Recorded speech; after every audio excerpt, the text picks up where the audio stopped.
Welcome! In front of me I have OnePlus 15 and I'm gonna show you how to reset the quick settings menu to default on this phone.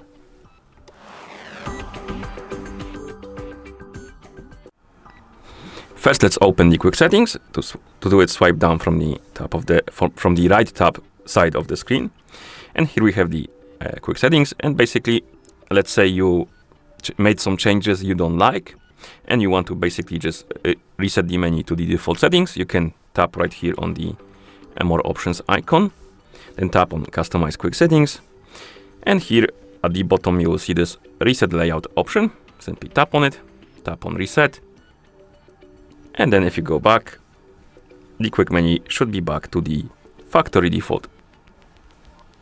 Okay, and that's how you reset the quick menu settings on this phone. Thank you for watching. If you found this video helpful, please consider subscribing to our channel and leaving a like on the video.